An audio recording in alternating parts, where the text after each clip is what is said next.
السلام عليكم، ازيكم يا حبايبي؟ عاملين ايه؟ يا رب تكونوا بخير. معاكم سمية من قناة أكلة وفكرة مع سمية. وحشتوني جدا جدا. يلا بقى هدلعكم النهاردة دلع آخر دلع. الأكلة اللي مهما كنت تعبانة أقوم وأعملها. جميلة جدا، بسم الله ما شاء الله. أكلة فسفور، إنما ايه، هننور. ايه الجمال ده يا ولاد؟ تابعيني لاخر الفيديو عشان تشوفي عملنا الحاجات دي في وقت بسيط جدا وبسرعة وبكل سهولة. ادي مكرونة مقلية، وكمان عندنا طاجن جمبري، وكمان عندنا طاجن كابوريا بأسهل طريقة. ويلا بينا نسمي الله ونصلي على الرسول. اعملي لايك للفيديو وشاركي الفيديو كتير كتير كتير، ويلا نشوف عملنا الطريقة دي ازاي. اهلا وسهلا باللي اول مرة يشوفونا. اذا كنتوا اول مرة تشوفونا اعملوا لايك للفيديو واشتركوا في القناة وفعلوا الجرس باللون الرمادي عشان يوصلك كل جديد وحصري من فيديوهات ان شاء الله. أنا سمية من مصر، أحب أعرف تشوفوني من أي بلد. بتشرف بكل حبايبي المتابعين من كل دول العالم. بحبكم جدا جدا. ويلا نشوف بأسهل طريقة وأبسط حاجة هنعمل الأكلة الحلوة دي إزاي. أول حاجة هعمل التتبيلة. تتبيلة بسيطة خالص وعادية. أنا عندي توم مفروم، مش عايزة اكتر من كده. مش هقولك بقى هنجيب الكبة ونحط التوم ونحط، لا لا لا لا. ادي التوم المفروم اهو. هاخد كمية حلوة معتبرة كده، معلقتين كبار، تلاتة على حسب الكمية اللي هتعمليها. كل اللي هعمله ان انا هضيف لها عصير ليمون. اعصري ليمونتين تلاتة كبار كده. اتوصي بالليمون يا جماعة، الليمون في السمك هو سر السمك. والكمون، هنشيل البذر كده اللي نزل مع العصير الليمون، ونبدأ نضيف الكمون بقى. سمك يعني كمون وليمون وتوم، مش اكتر من كده. مش عايز افتكاسات كتيرة ولا عايز حاجات كتير. جربوا الطريقة دي بسيطة جدا بتاعت امهاتنا. هنحط كده كمان شوية كزبرة ناشفة مطحونة، وشوية ملح. بس انا مش عايزة حاجة غير كده. واقلب كويس جدا جدا التتبيلة بتاعتي دي، اخلطها كويس جدا. وخلاص كده التتبيلة تبقى جاهزة معايا. شفتوا ابسط من كده؟ مفيش ابسط من كده. عندي السمك المكرونه بلدي وسويسي، انا غسلاه ومنضفاه زي ما انتوا شايفين كده زي الفل.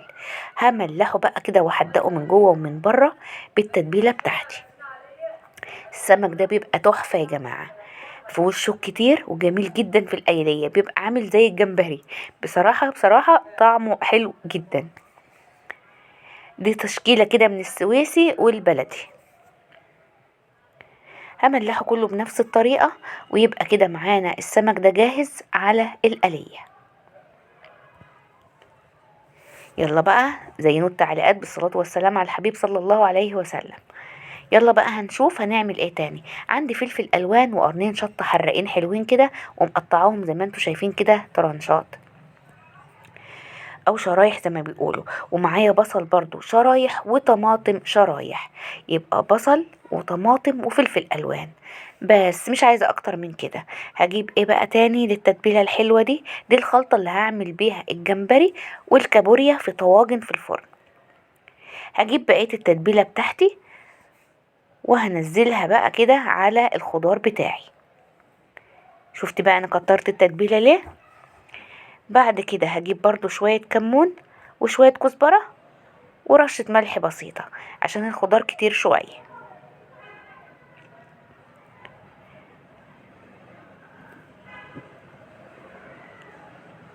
يا ترى فيديوهات بتعجبكم ولا لأ؟ انا عايزة لايكات يا جماعة. شايفاك يا اللي لسه ما عملتيش اللايك. هقلب بقى وادعك الخضار كويس جدا مع التتبيلة بتاعتنا كويس جدا. ادعكوها دعكة حلوة، وكده هتبقى تتبيلة الجمبري والكابوريا جاهزة.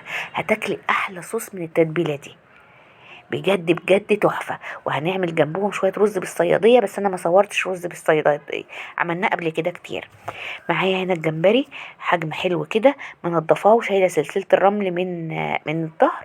انا عامله لكم فيديو مخصوص للتنظيف قبل كده، هتلاقيه على القناة. هنزل الجمبري بتاعي المغسول بالملح والليمون ومشطوف كويس ومتصفي، وهنزل عليه بشوية من التتبيلة اهو في قلب الطاجن اللي هيتسوى فيه. اي صينية بايركس، اي صينية ألمونيا، اي حاجة متاحة.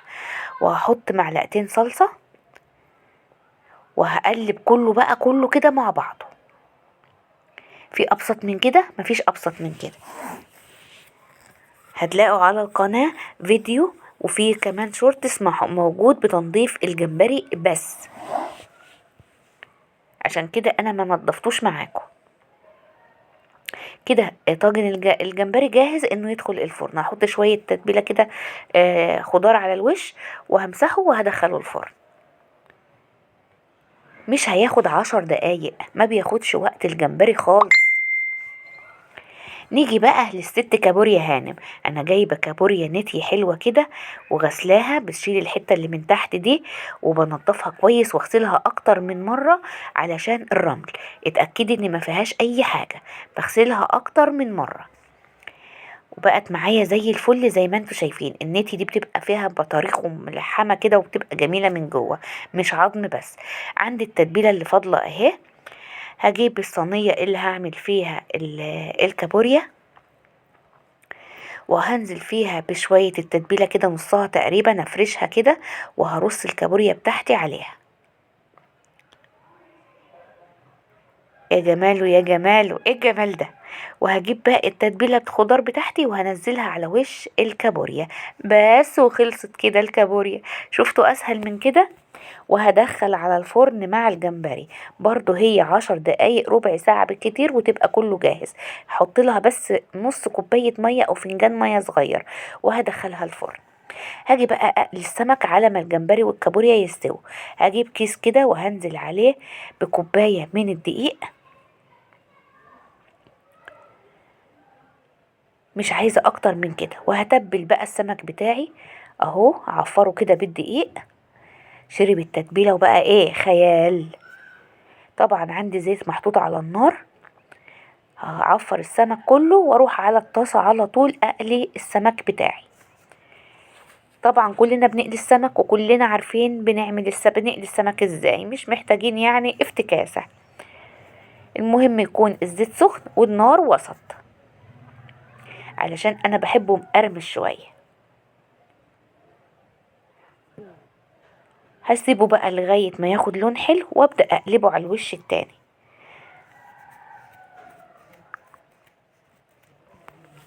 يا ترى بتتابعوني من اي بلد يا حبايبي؟ ما تنسوش تكتبوا لي في التعليقات رأيكم ايه في الفيديو، ورأيكم ايه في فيديوهاتي كلها. ولو عايزين وصفة معينة اعملها لكم عيون الاتنين. هنبدأ بقى نقلب السمك بتاعنا اهو.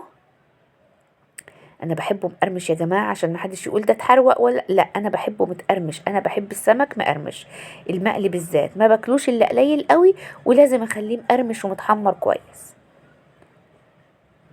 انا ما باكلش مقليات كتير، بس لما بعمل سمك مقلي لازم اكله مقرمش شويه. هحمره كويس زي ما انتوا شايفين كده، وهوريكم دلوقتي هيبقى عامل ازاي.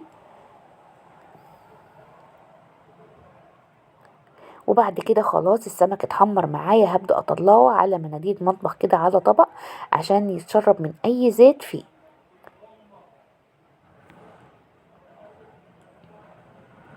وهحمر بقية كمية السمك. وكده الاكل بقى جاهز معايا. هروح بقى ارص السمك في الطبق، واطلع الجمبري والكابوريا من الفرن. وكده وجبتنا النهارده خلصت. عملت لهم اكله عمالين ينوروا كده في الشقه بينوروا، بس كانت اكله ايه تمام التمام. شايفين الكابوريا ولونها اتغير ازاي؟ يبقى كده استوت. والخضار دبل، والجمبري كمان استوى. ما بياخدش غير 10 دقايق في الفرن يا جماعه. ما تضغطيش على الجمبري في السوا عشان ما يجلدش معاكي.